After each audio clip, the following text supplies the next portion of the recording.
आता हिजा आणि कशाला फोन आलाय? ए तुझ्या आईचा फोन आलाय बघ. हॅलो, बोल की गाई. जावई बापू कुठे गेलेत ग? ते जरा बाहेर गेलेत ग. बोल की तू. अगं माझी तब्येत बरी नाही, जावई बापून तू दवाखान्यात घेऊन जाताय का? नाही गाई, यांना वेळ नाही, हे कामात आहेत. आम्ही दोघं पण नाही येऊ शकत. तुझं तू जाऊन ये की दवाखान्यात. ठीक आहे. अगं थोडं ते कांदे तर भर की.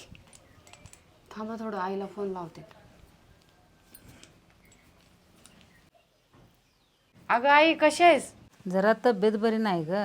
अगं मग दवाखान्याला गेली नाहीस काय? नाही अजून, बघूया. बरं बरं ठीक आहे, काळजी घे. काय झालं ग? माझ्या आईला बरं नाही. काय झालं आई? अहो जावई बापू गुडघं दुखायला लागले, 2-3 दवाखाना केलं, गुणच कुठे येईना. आता तुम्ही अजिबात काळजी करू नका. तुमच्या गुडघ्याचा कायमचाच इलाज करू आपण.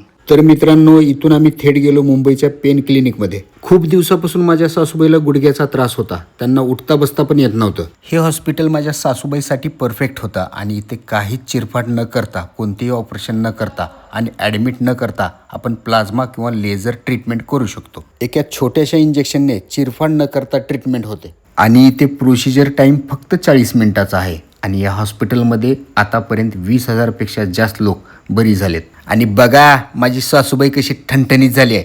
तुमच्याही घरात असा कोणाला त्रास होत असेल तर या हॉस्पिटलला नक्की भेट द्या.